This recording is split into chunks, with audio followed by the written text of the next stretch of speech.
We finished there on part 2, and you're describing Eamon Kelly. He's in a good place, you know. He's buddy with Christy Kinahan, who is becoming, and is probably at that point, the most powerful underworld figure in Ireland and beyond.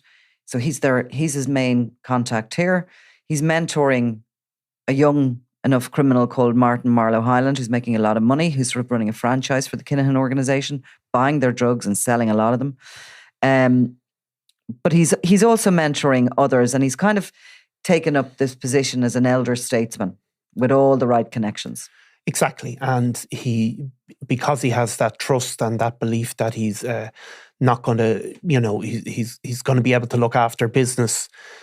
Because people like Martin Marlowe Highland, like, for all of the attention that they get in the press, and certainly all of the criminal activity they're involved in, they don't have that lasting power. And what happens with Highland is he becomes involved, he carries out a number of murders, he orders a number of murders. And what happens then is there's this huge guard of attention is brought on him. They set up a Operation Oak, where they deliberately target his organisation in the same way, probably a similar way than they targeted the cattle organisation, though it's much more sophisticated at this stage and less involved in just having bodies tracking him. But they are also doing that. So Highland is a heavy cocaine user. He's from Cabra originally, but he really controls sort of a patch of land through Finglas, Cabra, Ballymun. But he's also involved in moving cocaine to, for example, to Sligo and other places around the country. But what happens is he's been called Mr. Big, I think, at this stage, and there just becomes this relentless pressure on him because of he's carrying out these murders. The police kick into this operation, and all of a sudden they start making a load of these seizures of cocaine and cannabis primarily around the country. 1 million here, 1 million there. And as these seizures start coming, Highland gets increasingly paranoid, starts ordering further murders of people around him, believing they're informers. His gang, which is a kind of a tight network of maybe 10 to 15 people, they start finding him very difficult to deal with. The Kinahan, obviously, Christy Kinahan is looking at this and saying, this is really damaging the business, but it's also, there's always a risk if anybody gets caught, it goes further back up the chain and comes back to him at some point. And Highland, his days start to be numbered, really, is what happens. And he's ultimately murdered in a plot that is cooked up by a younger sort of associate who's ambitious, a guy called Damon Dunn. Yeah, so like Highland was meeting with Kelly, but also with Daisy O'Hare, and that was that link, and they were friendly. But it has to be believed that when the murder of Martin Highland is finally carried out, that they get the nod, that Eamon Dunn gets the nod. Now, Eamon Dunn was about 10 years younger.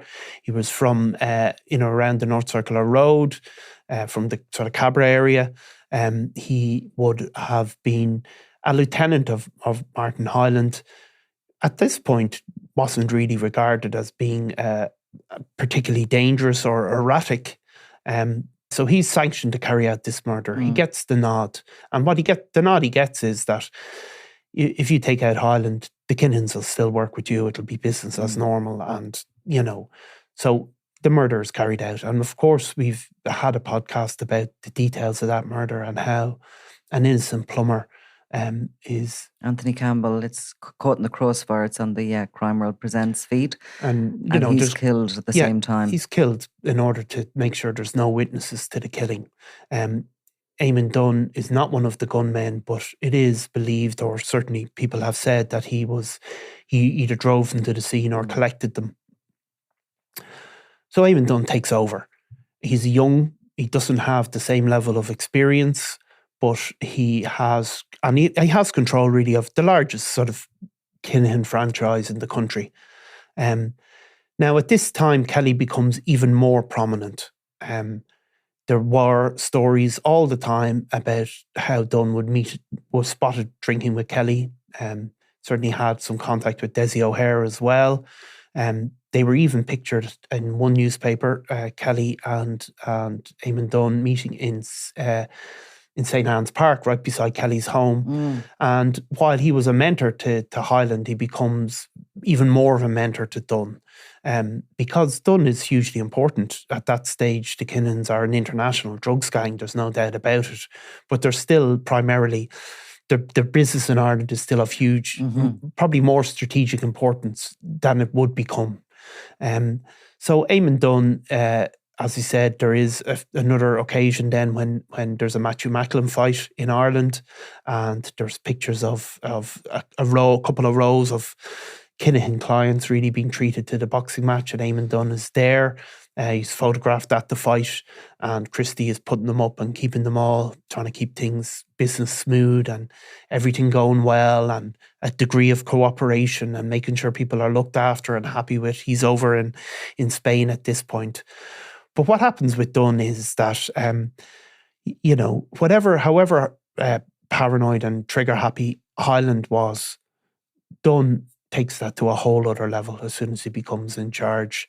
Again, he can't cope with it. It goes to his head completely, the power exactly. He spirals mentally. And he carries out a huge amount of murders. I mean, we should look back again, but I mean, it's a phenomenal amount of murders. It's something like, and of course some of these are more complex. Something about 18, something about 18 in a very, very short period of time. And he was living at one point in a caravan park, a holiday resort, mobile home place. He was moving around. He was seriously paranoid. Yeah, literally not staying more than one night in any one location. He had like lifelong friends of his killed. He had people killed, including, he had people killed because he heard rumors of people saying stuff about him. I mean, extraordinarily violent time. Also, like, a lot of these murders weren't solved. I mean, almost none of them were solved. So whatever attention Highland brought, Eamon Dunn quickly brought way, way more. And you start, it can't go on, really. It becomes a political issue, becomes a policing issue. The attention is massive. And again, Dunn's organisation starts being hit with these seizures as a result. And Dunn needs money to pay off people. This liquidity problem that these drug gangs get into, even when they're making huge amounts of money, they can still get into this huge problem of not having any cash. So he starts getting a bit more sloppy, and ultimately he get arrested in connection with an attempted bank raid. It's becoming a debt collector. So if you owe drug money, he'll buy it off you for 50%, and then he go around and start collecting money off people. And as part of that, he targets Noel King-size Duggan on one occasion, and demands a huge amount of money, a six-figure sum off him. So that's just one person. There's many others. I've spoke to people in parts of the West Dublin as well, who hadn't dealt with Eamon Dunn, and all of a sudden he says, well, that 20 grand you owe your man, you owe me that now, and you have 24 hours or whatever.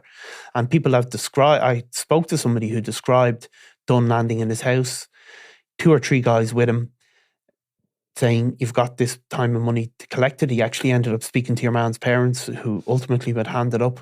And he said he was absolutely jumpy and edgy. Every time a phone rang, he'd jump up, absolutely. Said it was bizarre and very unsettling. So Dunn starts collecting, putting the muscle on everybody, including Duggan. And Duggan, obviously, Noel King-size Duggan, who'd be shot as part of the Hutch-Kinahan feud, is a lifelong friend of Gerard Hutch. Hutch is still a friend of Eamon Kelly. All of this is going on. Conversations are had. Who knows? We will never know exactly what conversations are had. And Noel Duggan is one of those veteran criminals that are still hugely important to the Kinahan network and other networks. So at this point, we know for a fact, because there were some phone calls that were intercepted, that that the Kinahans decide to take out Eamon Dunn. There was a phone call intercepted to Gary Hutch. Somebody was complaining about Eamon Dunn, and Gary Hutch says, "Look, it's going to be sorted." And this is in the run up to the murder. So again, the belief is Kelly sanctioned or whatever role he gave the nod, Yeah. and Dunn is killed in a pub in Cabra. He's killed by a very professional hit team that involves some of the Kinahan's most trusted men. Let's put it that way.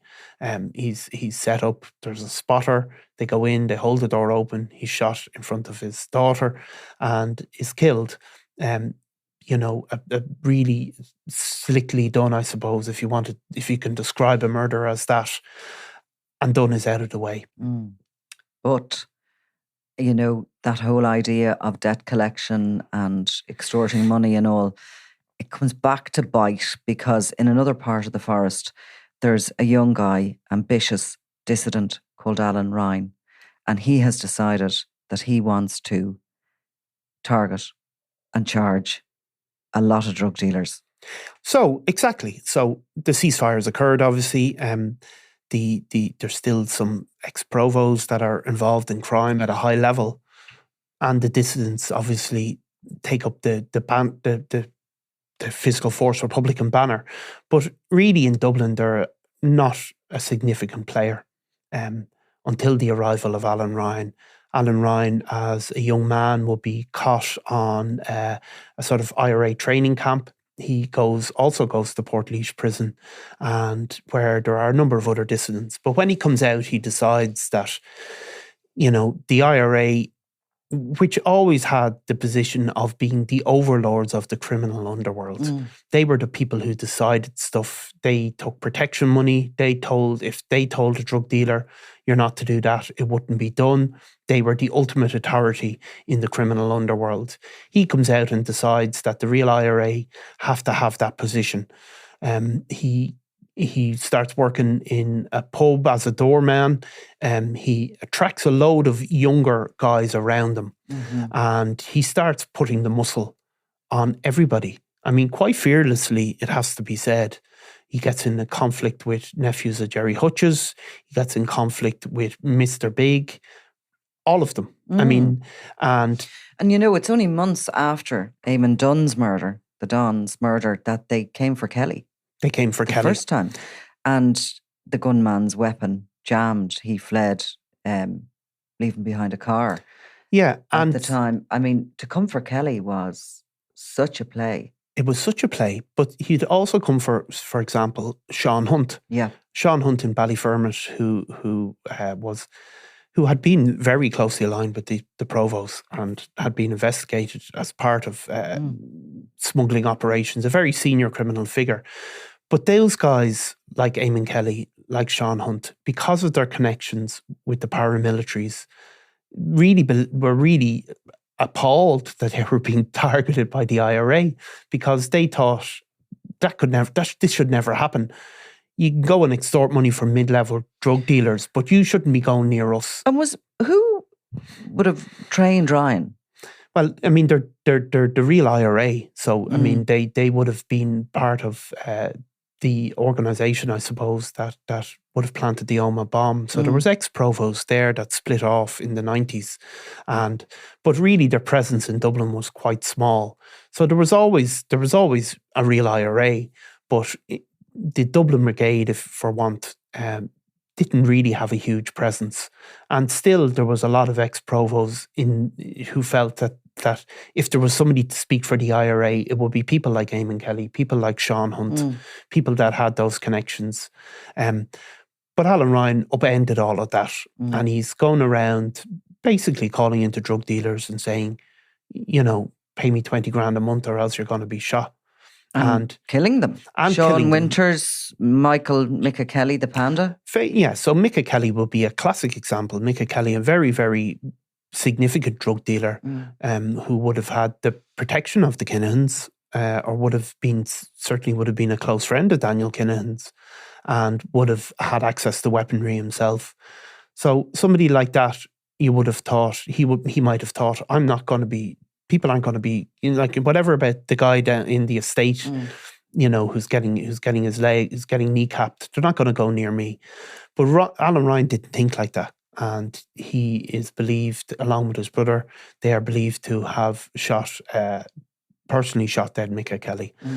So again, Ryan, is coming around looking for money off Eamon Kelly. Eamon Kelly does not, in his world. No, and he seeks sort of, advice from Desi O'Hare, from his very good friend Desi O'Hare, who sort of tells him, hold your ground. Yes. You can't give up any money to these young guys. Hold your ground. You've got the bigger guns in your pockets than them. Yes. But again, like, those guns are no good in your pockets, if you know what I mean. That Ryan is genuinely quite fearless in his pursuit of these guys. And a lot of people end up handing over money. And there's other people I've heard handed over money in car parks, and very serious criminals linked to people like Georgie Mitchell. Whether it's true or not, you can never tell. But a lot of people do, after the death of Mick Kelly, realise this guy is serious. But Eamon Kelly doesn't believe that. He believes, for example, people like Desi O'Hare, who really were, a soldier of the Troubles, that having that connection will save him. Ultimately, Ryan inevitably bites off more than he can chew. He probably thinks that because I'm part of this, organisation across Ireland, that people aren't going to kill me. But again, it's always, you're never going to know. But there is a belief that the real IRA up the north sanction him to be murdered. Somebody goes to them and says, we're going to do this. Is this okay? They're also not delighted with lots of things Ryan are doing. There's questions about the amount of money that's headed north, and whether he's pocketing, and they're kind of showy, and him and his grouping are kind of like bling. Yeah, so there's a whole, all of that's going on. Yeah. But ultimately, Mr. Big and some of his associates murder Alan Ryan. He's shot dead on the footpath close to his home. The suspected gunman is a guy called Ken Finn, who would ultimately be shot by Robbie Lawler many years later. Everybody expects, or at least, the police and journalists expect there's going to be a huge reaction from the north. The real IRA guys are going to come down and avenge him. They do come down for a huge funeral that becomes very controversial anyway, and senior real IRA guys make speeches. But ultimately, there is no revenge. And that's probably more than anything is proof that this is at least sanctioned or okayed. And it leaves Kelly very confident that he's okay too, he's his kind of foe, his big foe is gone. Yes. But again, if somebody sanctions something up the north, which I do genuinely believe that's the case, it's not trickled all the way down into the organisation, because there is this Dublin Brigade. These things are, there's some discipline, but it's not perfect discipline. And Kelly becomes their primary target because, rightly or wrongly, they believe that he has had a role in masterminding this. While he might not have arranged for the hitman and all of that, that is all still believed to be Mr. Big. But he's had some role in making sure this happened. Maybe being the contact with people abroad or whatever they believe. So Kelly becomes a primary target.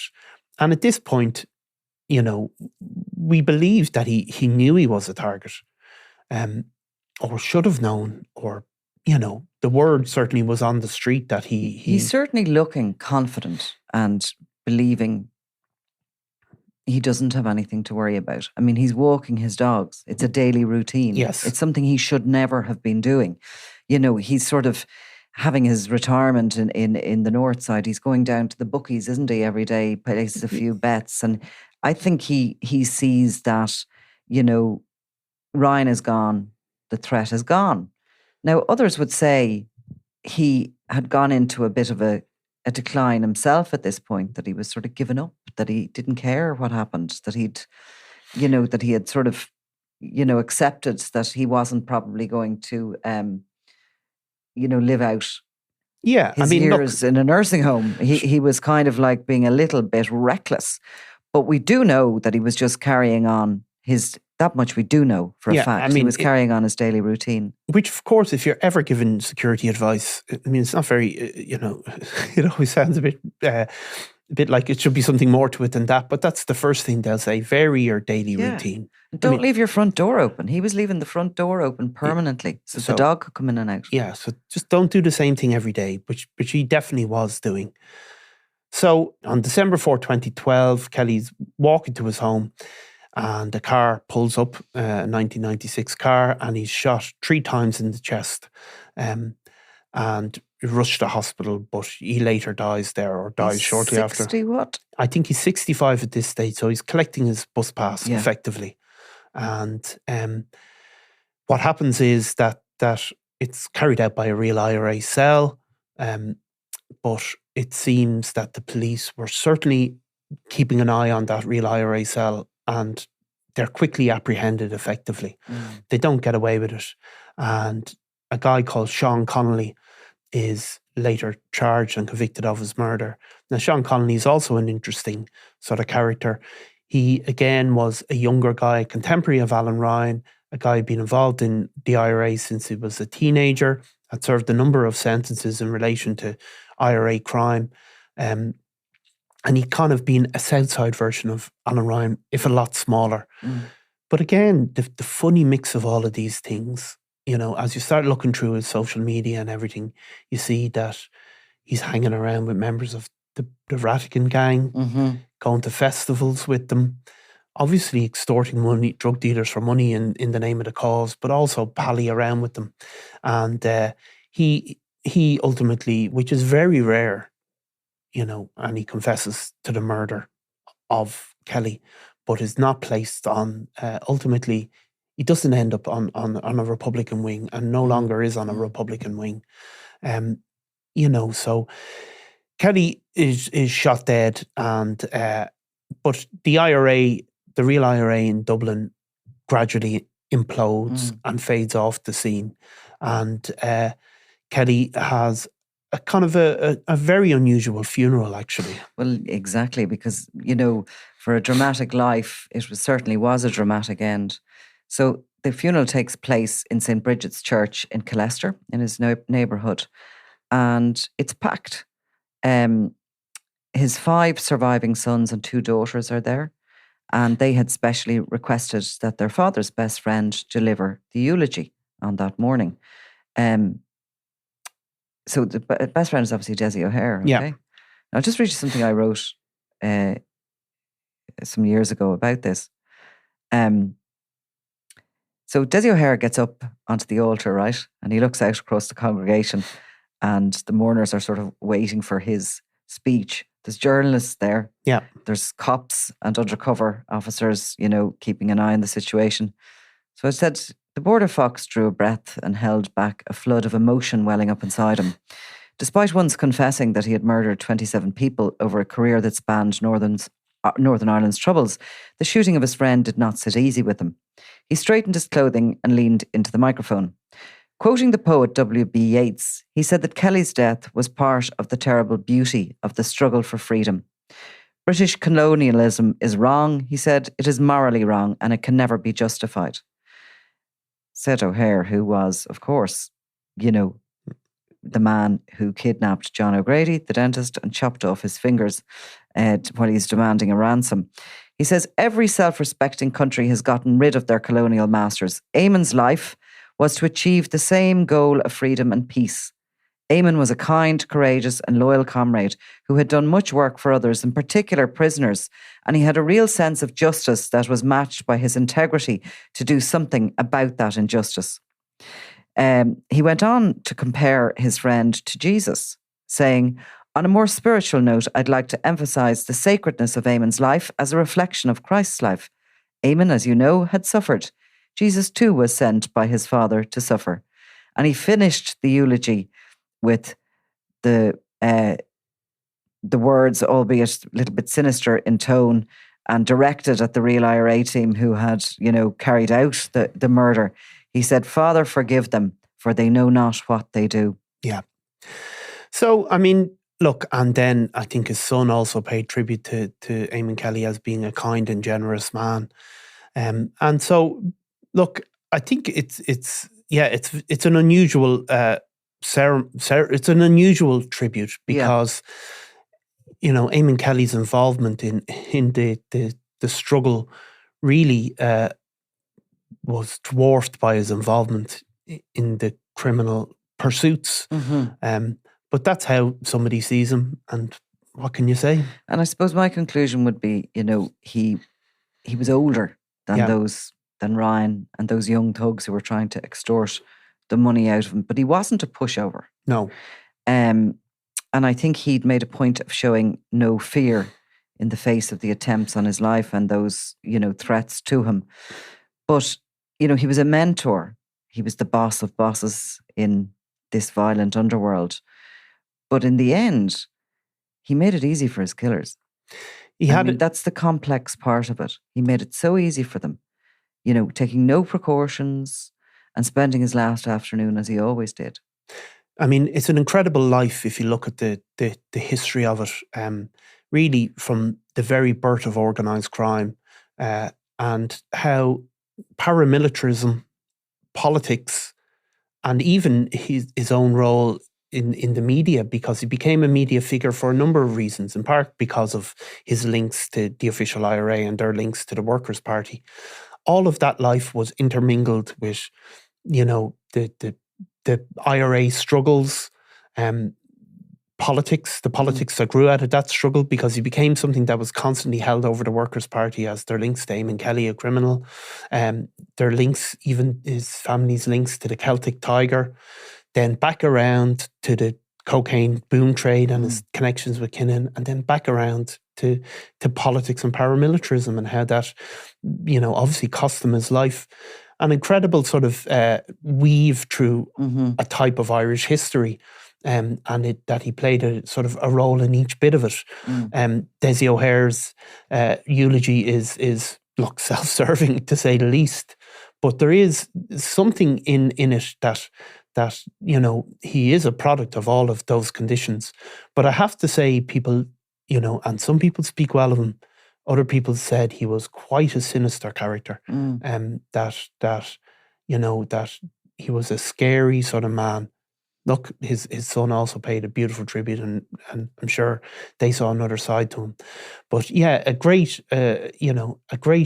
sweep through how the criminal underworld in this country has gone over a 50-year period. And I suppose it was the most significant murder since that of Martin Cahill, 1994. I think, you can look at it in many ways, but his death showed the changing of the guard, didn't it? It did. How the old rules would never again apply. No, they'd never apply. And of course, it would come with probably the end, not the total end of influence, but the end of a certain, like the John Cunningham role, and all of these older guys at that point were really calling the shots. But in the next couple of years, the younger generation would emerge, primarily led by Daniel Kinahan, and all of those rules would completely fall away. All of that ability, even we spoke about in 1982, he's sitting down with Jerry Hutch and Tommy Savage, this sit down and this old code and belief in, personal connections to settle disputes, all of that would go. And, we spoke about Eamon Dunn and the unmatched ferocity. But of course, he is matched. He's matched by Daniel Kinahan, who killed or ordered the killing or sanctioned the killing of way, way more people than Eamon Dunn ever did. And that savagery would obviously reach its apex during the Hutch Kinahan feud. So yeah, it's the old story and many times repeated. What's coming next is never better than what has come before. The words of Larry Dunn, those words rattling around in my head as well. Yeah. Okay. Well, that's the end of our 3 parts on Eamon Kelly. Thank you, Nicola. I'm Nicola Tallant, and you're watching Crime World, a podcast about criminals, drugs, and the underworld in Ireland and across the globe. Make sure you subscribe to our channel and turn on notifications so you can be the first to watch all our latest episodes.